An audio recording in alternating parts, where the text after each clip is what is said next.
सभागृहामध्ये चर्चा करायची गरज नाही। शेतकऱ्यांच्यासाठी कर्जमाफीची आम्ही स्वतः घोषणा केलेली आहे। ते कर्ज आम्ही पूर्णपणे माफ करू सांगा, सगळा विषय संपवूया। पण माझं म्हणणं आहे की अजून 50,000 कोटी काढा ना, अजून काढा आणि त्या शेतकऱ्यांची कर्जमाफी करा। तुमचा दिलेला शब्द तर पाळा ना। अध्यक्ष महोदय, सरकारने या संदर्भात कुठले निर्णय घोषित केले? कधी म्हणतात की 2100 रुपये आमच्या लाडक्या बहिणींना देऊ, 2100 रुपये तुम्ही देऊ शकत नाही। कधी कर्जमाफीची घोषणा ज्या मतदानाच्या वेळेस केली, आता म्हणता कर्जमाफीचे शब्द सुद्धा काढायला तयार नाही।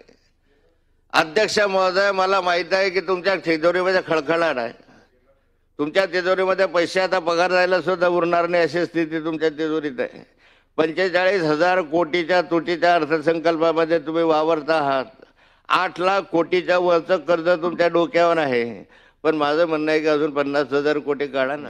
अजून 50,000 कोटी काढा ना, अजून काढा आणि त्या शेतकऱ्यांची कर्जमाफी करा। तुमचा दिलेला शब्द तर पाळा ना, दिलेला शब्द तरी या ठिकाणी पाळला पाहिजे। अध्यक्षामध्ये करोडो रुपयाचं कर्ज काढतात, शेतकरी त्या ठिकाणी मरतोय। सामाजिक न्याय विभाग असेल, शेड्यूल ट्राईबचा विभाग असेल, याने पैसे कमी करून टाकले, बजेटमध्ये पैसे कमी करतात। त्यांचा महत्वाचा प्रस्ताव आहे।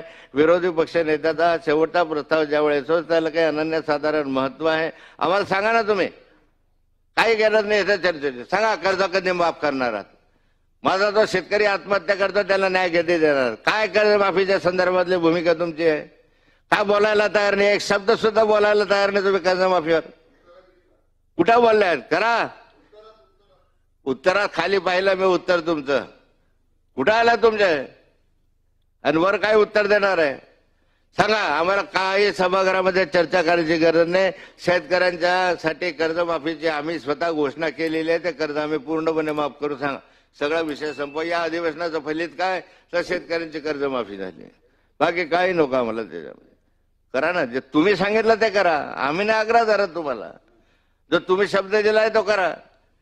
लाडक्या बहिणींसाठी तुम्ही 46,000 कोटी रुपये खर्च करता। 46,000 कोटी non plan expenditure, plan expenditure नाही आहे, नॉन प्लॅन एक्सपेंडिचर आहे। 46,000 कोटीमध्ये 46,000 कोटीचे धरणं झाले असते, शेतकऱ्याच्या शेतात पाणी आलं। करू नका असं म्हणत नाही, करा, पण अनेक स्रोत निर्माण करा ना नवीन। ते का निर्माण करत नाही तुम्ही? 46,000 कोटी लाडक्या बहिणीसाठी काय म्हणतात रक्कम? ही काय लहान रक्कम आहे? बहिणींना खुश केलं, सगळे तुम्ही सत्तेमध्ये आले, पण तसं माझ्या शेतकऱ्याला खुश करा।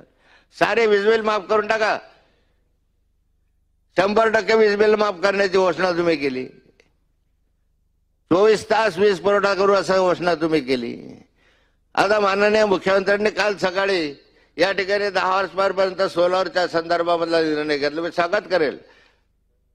पण 10 हॉर्स पॉवर पर्यंत करत असताना त्या ठिकाणी मी मंत्री महोदयांना सांगितलं होतं की कनेक्शन का बंद केले शेतकऱ्यांचे? ऍग्रिकल्चर कनेक्शनच बंद करून टाकले। आता यापुढे या राज्यामध्ये ऍग्रिकल्चर कनेक्शन मिळणारच नाही। अरे कशासाठी? ज्याला लागेल त्याला गरज असेल।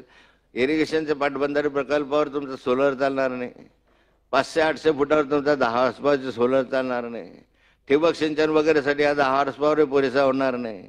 मग अशा ठिकाणी ज्याला आवश्यक असेल त्याने त्या कनेक्शन घ्यावं, याच्यावर मर्यादा का आणता? अनेक प्रश्न या राज्यासमोर रस्त्यांच्या संदर्भामधले, मोठे मोठे पूल त्या ठिकाणी बांधतो, पण ग्रामीण भागातलं काय? ग्रामीण भागातल्या रस्त्यांसाठी पैसा आहे का? महामार्गांसाठी पैसा? यार रमी ऐप पे मैं जीत तो गया,